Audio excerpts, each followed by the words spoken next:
right, hi there. This is video number 8. So I made the calendar for this class at the beginning of the year, and it's very hard to change the calendar. And I just realized when I'm recording these videos that I skipped videos 6 and 7.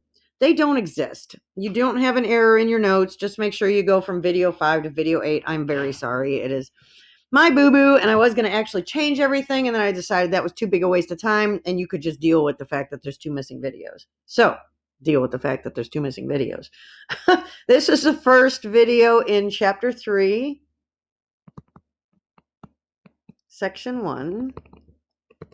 And this whole chapter is about quadratics,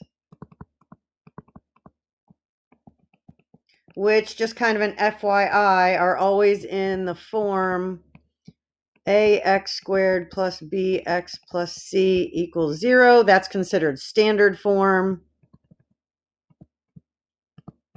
where the a is the coefficient on the x squared term, the b is the coefficient on the x term, and the c doesn't have an x, so that's the constant in the equation.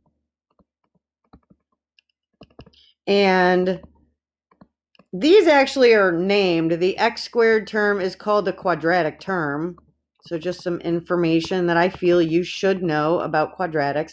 The bx is called the linear term, because if you have just the bx plus c part, you don't have to write this down. But if you have the bx plus c part, this looks a lot like, right? Which this is the equation for a line. And so the bx plus c looks just like mx plus b. You just have to change around letters, which are interchangeable. So that's just kind of some generic information on why that's the linear term. And then c is the constant term. Remember that your constant term doesn't have, good Lord, I'm trying to get underneath here. Hide that. Okay, so the constant term has no variable, or quite literally, it's c x to the 0, and anything raised to the 0 is 1, so it's c times 1, which is just plain c, and that's why it looks that way. So it does have an x on it, it's just raised to the 0 term. Not that we think of that way, but again, this is algebra 3. It's pushing you in your algebra career, so there's some extra stuff I might just throw in here that I feel that is important that you should know or have heard or have seen or anything like that. All right, so what we're doing here is solving quadratics by factoring.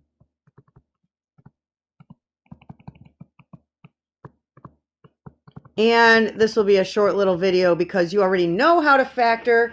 You're going to factor a quadratic using the X method, generally. I mean, you might see difference of squares, but you could use X method on that technically as well. And then we're going to talk about 2 other ways to solve quadratics in upcoming videos. And so here's just a statement that when solving any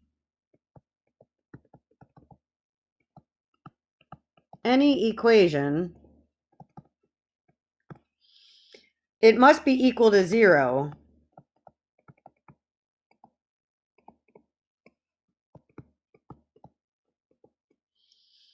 First, so before you can do anything else. And then it must be factored,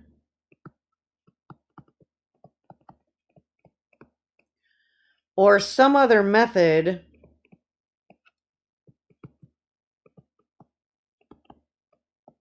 or formula can be used to solve.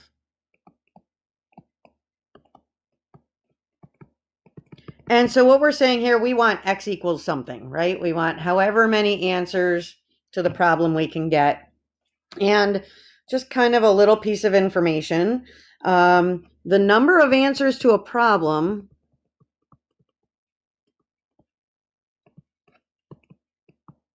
to any math problem will equal the highest exponent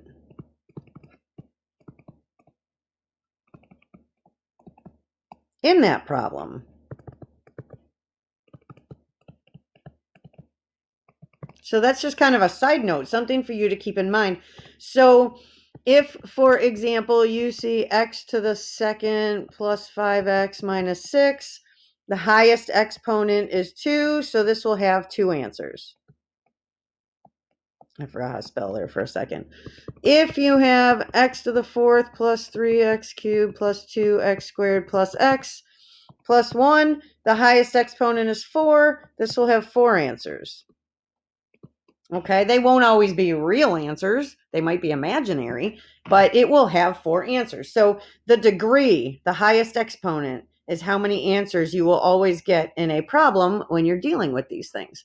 So if you have a quadratic, something raised to the second power, again, back up here, a quadratic is ax squared, you should have 2 answers to these problems most of the time.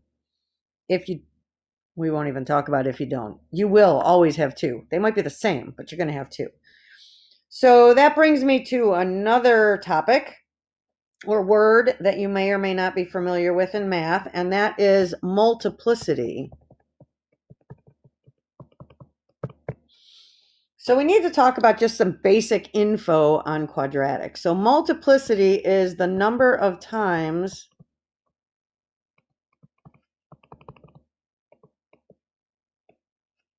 an answer happens in a polynomial. Okay, and we'll come back to that at the end of this lecture. We'll talk about multiplicity. This is important, though, going forward. Okay? All right, so you guys already know how to factor. So let me just kind of remind you of a couple things. The first one is this statement I made in black here, that when solving any equation, it must be equal to 0 first. Okay, this is super important. So let's go look at another problem. Switch back to a pen, and we're gonna, oh geez, not that pen. Let's undo. We'll get a green pen. All right, so we're gonna solve this equation. X minus 1 quantity squared equals x plus 5. All right, so it has to be equal to 0. It's not. So you need to do things to make that happen. So we've got to do a couple things. We have to, or here's a quantity squared. That means we're going to FOIL this. And then we're going to move these to the other side by doing the opposite operation and make the whole thing equal to 0. Now, I'm going to FOIL this without writing it twice and foiling. If you can't do that, then in your notes, you should annotate this and write x minus 1 times x minus 1, do the foiling, show all 4 steps. I'm hoping you would be able to actually do this by now. By that, that's what that is when you FOIL and simplify. And then I'm just going to move these guys over. So minus x minus 5 minus x minus 5. This is going to give me x squared minus 3x minus 4 equals 0. So now I have it equal to 0. Now you're going to factor using x method. So I'm going to x method. Remember that a times c goes in the top and b goes in the bottom. Then I'm going to find 2 factors that multiply to the top and add to the bottom.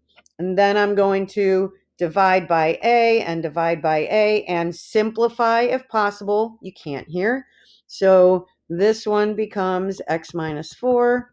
This one becomes x plus 4, or x plus 1, sorry, equals 0. And now your 2 factors are the multiplied pieces. So this is a factor and this is a factor. And you're going to set each factor equal to 0 and solve. So once factored,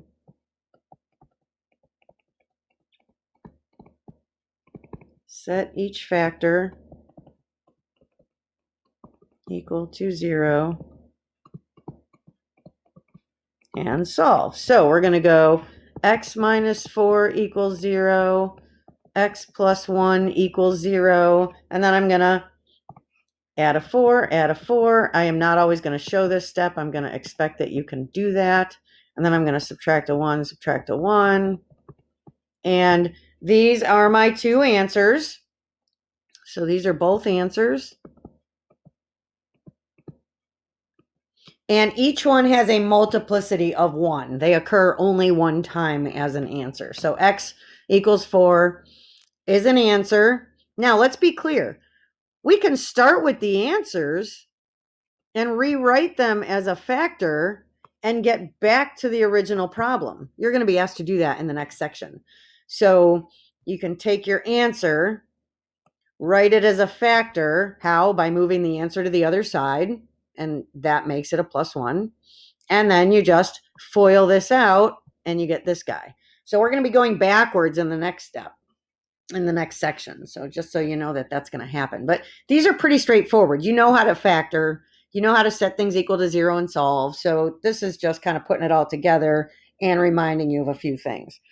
The other thing I want to show you is what happens when you have a number out front, and then we're going to do a multiplicity one. So solve 3x cubed plus 8x squared plus 4x equals 0.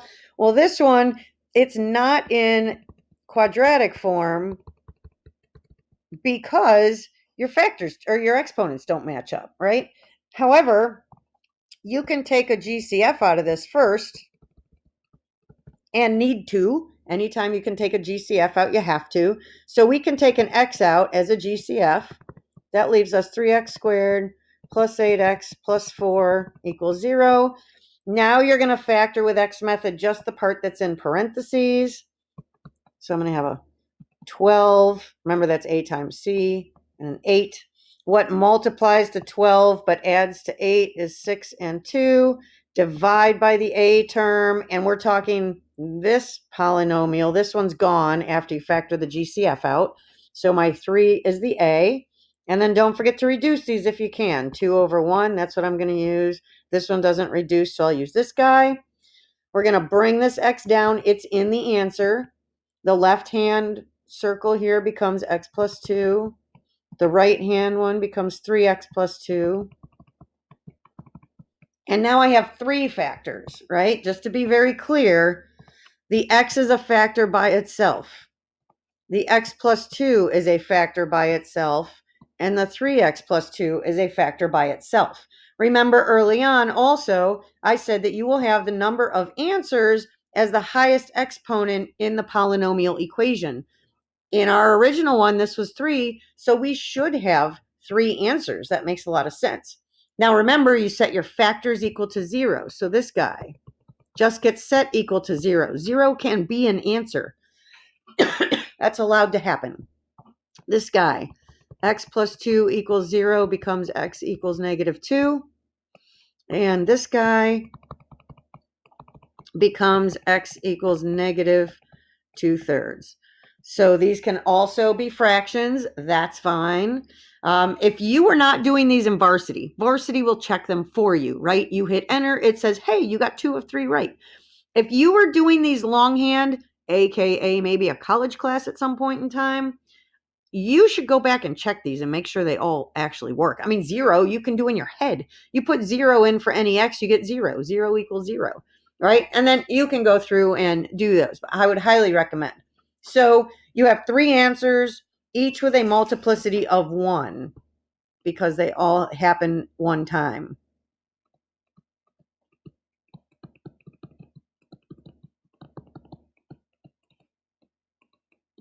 Okay, let's see a problem where you don't have a multiplicity of 1. So we're going to solve x squared minus 6x plus 9 equals 0. It's already set equal to 0. We're just going to do our x method here. So we have a 9 and a -6. Well, that becomes a -3 and a -3. We divide by 1, divide by 1. So we have x minus 3 and x minus 3 equals 0. And if we set these equal to 0, we get x equals 3 as an answer, and x equals 3 as an answer. So you could answer this and say x equals 3 with a multiplicity, or you could use just mult, of 2. And that means that x equals 3 2 times. Okay, and you can see that that is exactly what happens here. So that's what a multiplicity means. Remember, we're going to be asked to start here in the next section, move the 3 over and get to here, and then multiply and get to our equation in standard form has to be equal to 0. All right, so that ends 3.1. We'll be back for video number 9 for 3.2 in a day or two. So toodaloo for now.